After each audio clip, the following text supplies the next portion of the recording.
Menteri Anas memastikan tidak ada tes lagi bagi honorer yang lolos audit. Ya, tidak ada jika datanya valid. Belum puas, Doli meminta penegasan lagi. Jadi step 2 tidak ada tes lagi. Anas menjawab, ya, jika valid datanya.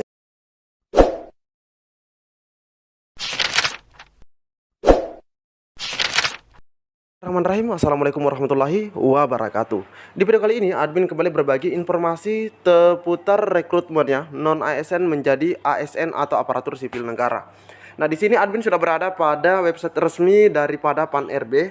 Rekan-rekannya, jadi silahkan disimak, jangan di skip agar tidak salah dalam memahami informasi yang admin bagikan ini. Jikapun ada suara-suara berisik, mohon diabaikan saja. Oke, kita scroll saja ke bagian bawah teman-teman ya. Kita scroll ke bagian bawah. Nah, di sini diinformasikan pada 14 November. Oke, kita buka saja ya, kita klik. Jadi kita ke informasi yang pertama ini, nanti kita lanjut ke info yang kedua. Menteri PAN-RB dan DPD. Nah, ini ya, dan DPD bahas penataan non ASN dan formasi ASN. Nah, jadi di sini ada pertemuan yang dilakukan Menpan dan juga DPD yang membahas terkait penataan atau penyelesaian non ASN itu sendiri dan juga pembahasan formasi. Teman-teman ya, itu tujuannya adalah untuk mematangkan RPP manajemen ASN itu sendiri. Oke, kita lihat di sini adalah foto yang menjadi dokumentasi ya dalam pertemuan tersebut. RPP atau Rancangan Peraturan Pemerintah Manajemen ASN sebagai aturan turunan dari Undang-Undang Nomor 20 Tahun 2023 tentang ASN ditargetkan selesai beberapa waktu mendatang. Ditargetkan ya. Untuk mempercepat tersusunnya aturan turunan tersebut, Kemenpan RB meminta masukan dan saran terkait isu substansi dari Dewan Perwakilan Daerah pada rapat kerja dengan Komisi 1 DPD RI pada hari Selasa kemarin. Ya, ini kemarin rapatnya. Salah satu isu yang dibahas adalah penataan honorer atau non-ASN yang penataannya terus dilakukan. Terima kasih atas masukan teman-teman DPD. Menteri Anas menguraikan terdapat sejumlah langkah arah kebijakan pemerintah terkait penataan tenaga non-ASN. Di antaranya pemerintah mengalokasikan kuota 80% untuk THK 2 dan honorer yang telah mengabdi dalam rekrutmen ASN 2023 yang mana ini sudah berjalan sementara ini teman-teman ya. Pemerintah menempatkan tenaga non-ASN yang telah mengabdi untuk diberi afirmasi terlebih dahulu. Anas memaparkan hasil pendataan tenaga non-ASN berjumlah 2,3 juta yang terbagi menjadi 325.000 sekian di pusat, 2,2 juta di daerah. Dari jumlah itu, sebagian sudah masuk menjadi ASN. Jadi 2,3 juta ini teman-teman ya, sebenarnya sudah masuk, sudah ada yang terangkat juga menjadi ASN. Kami proyeksikan sisa tenaga non-ASN pada tahun 2024 itu sebanyak 1,6 juta, yang mana ini akan diselesaikan paling lambat Desember 2024. Ini ada 1,6 juta dari 2,3 juta yang sudah didata. Masih dalam kerangka transformasi manajemen ASN, selanjutnya Anas menyampaikan arah kebijakan pemenuhan ASN tahun 2023 yang fokus pada 4 hal, yaitu pelayanan dasar, optimalisasi penyelesaian tenaga non-ASN, pemenuhan tenaga teknis di sektor prioritas, dan pengurangan rekrutmen jabatan yang akan terdampak oleh transformasi digital. Nah, ini kita bisa lihat juga kembali bersama-sama teman-teman ya, foto dokumentasinya. Pada 2023 lanjut Anas telah ditetapkan sebanyak 567.000 sekian formasi yang terbagi menjadi 77.000 di tingkat pusat dan 490.000 sekian di tingkat daerah. Saat ini proses seleksi sedang berjalan dan pasti tidak ada lagi sistem titip menitip. Anas menambahkan ada 16 substansi yang masuk dalam RPP manajemen ASN. Di antaranya adalah penguatan budaya kerja, perluasan ruang lingkup dan mekanisme bekerja pegawai pemerintah dengan perjanjian kerja. Jadi ruang lingkup bekerjanya P3K ini semakin diperluas. Selanjutnya adalah penataan tenaga non ASN, ada jabatan manajerial dan non resiprokal ASN dan prajurit, TNI atau anggota Polri, perbaikan kesejahteraan ASN, dan hak dan kewajiban ASN, penetapan kebutuhan ASN, serta pengadaannya. Lalu ada penguatan kinerja pegawai ASN, pengembangan talenta dan karir, pengembangan kompetensi, pemberhentian, organisasi profesi ASN, digitalisasi manajemen, dan penyelesaian sengketa atau permasalahan. Pada kesempatan yang sama, Ketua Komisi 1 DPD RI Fahrul Razi menyampaikan dukungan segenap senator DPD RI atas program Kemenpan RB dalam penguatan reformasi birokrasi di daerah. Ia menilai lahirnya Undang-Undang ASN yang baru menjadi harapan bagi tenaga honorer dan P3K yang membutuhkan jawaban pasti terkait status mereka.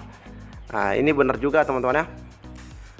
Hari ini negara menunjukkan kehadirannya dalam memperjuangkan tenaga honorer dan P3K agar bisa memiliki nasib yang dijamin secara hukum dan diatur dalam undang-undang. Kami akan terus mendukung dan berkolaborasi antara Komite 1, DPD RI, dan Kemenpan RB. Pungkas Pak Fahrul, teman-teman ya. Jadi ini ada beberapa komitmen yang disampaikan dan juga bocoran dari RPP Manajemen. Nah, selanjutnya kita ke informasi dari part time ke full time. Oke, ini informasinya di hari ini dimuat di media gpnn.com, yaitu 15 November, di mana Menteri Anas honorer menjadi P3K part-time, lantas naik status penuh waktu.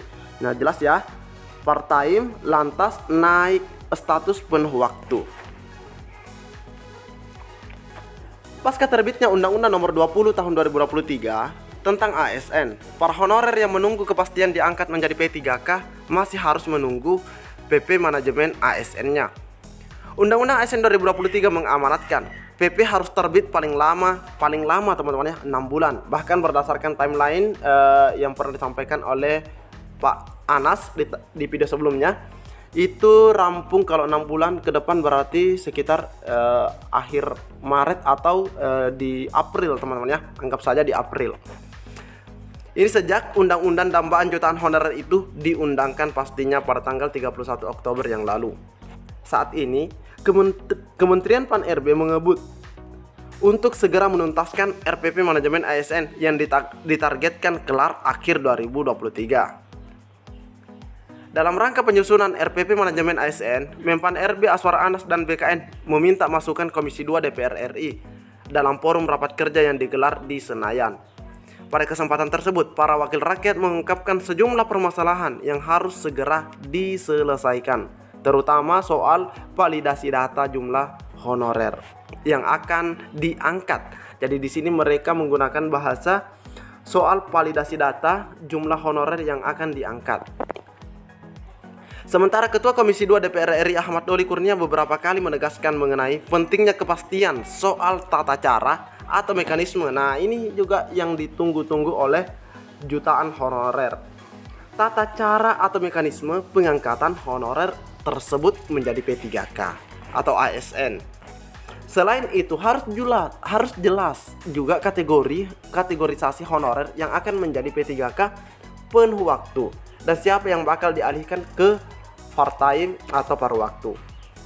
Undang-undang ASN yang baru disambut gegap gempita para honorer, tetapi ternyata masih juga belum jelas karena masih bersifat umum teman-teman ya. Masih bersifat umum sekali. P3K part-time bisa jadi full time atau penuh waktu. Pada kesempatan yang sama, Menteri Anas menjelaskan langkah-langkah atau tahapan penataan honorer. Pertama, melalui rekrutmen P3K yang diberikan porsi 80%, yang mana pelamar dari jalur honorer seperti dilakukan pada seleksi 2023. Jadi besar kemungkinan untuk di 2024 sama teman-teman ya porsinya.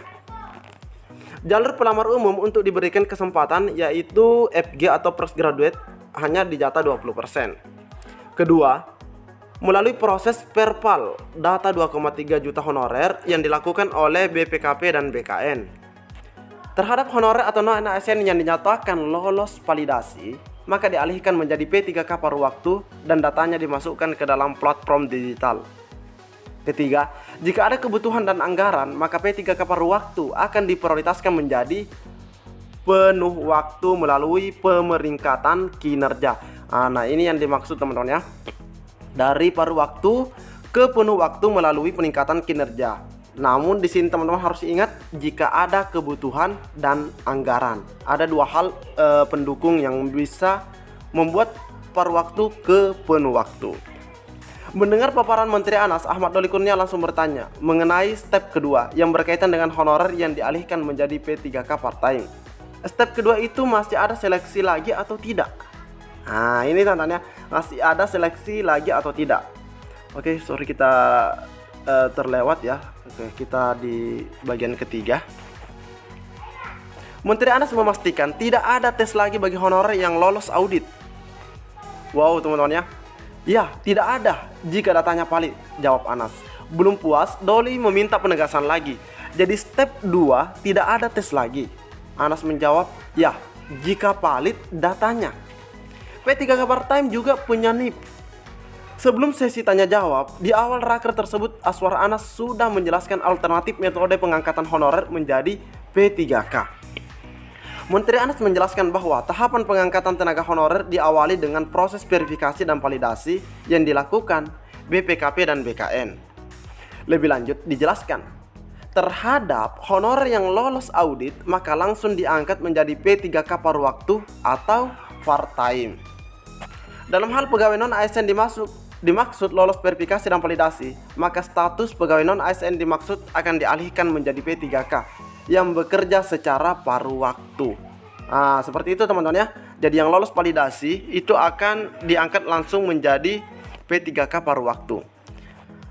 Mantan Bupati Banyuwangi 2 periode itu mengatakan alternatif lain. Nah, alternatif lain yakni melakukan penetapan dan penyesuaian status honorer menjadi P3K sesuai dengan kemampuan lembaga sebagai salah satu metode yang dapat dipergunakan. Mas Anas juga mengisyaratkan bahwa honorer yang diangkat menjadi P3K penuh waktu tetap melalui tahapan seleksi. Jadi yang tidak diseleksi berarti yang paruh waktu, sekaligus mendapatkan afirmasi. Akan tetapi bagi tenaga non-ASN yang bekerja penuh waktu dapat dilakukan seleksi dan diberikan afirmasi dan prioritas sesuai dengan usulan lembaga. Dia juga menjelaskan bahwa P3K part-time dan P3K penuh waktu sama-sama akan mendapatkan NIP. Keduanya akan ditetapkan dengan status sama dan mendapatkan SK pengangkatan dan penetapan NIP dari BKN. Jadi sedikit di sini admin ingin menyampaikan, di sini paruh waktu bisa saja menjadi full waktu jika dibutuhkan dan anggarannya ada. Yang kedua, P3K paruh waktu jika lolos dalam verifikasi dan validasi data, maka mereka langsung diangkat ya. Itu berdasarkan penjelasan dan penegasan dari Menpan RB. Dan yang ketiga, buat teman-teman yang akan masuk dalam penuh waktu itu tetap melalui seleksi dan pastinya akan mendapatkan afirmasi. Nah, semoga bisa dipahami teman-teman ya. Mungkin cukup sampai di sini. Assalamualaikum warahmatullahi wabarakatuh.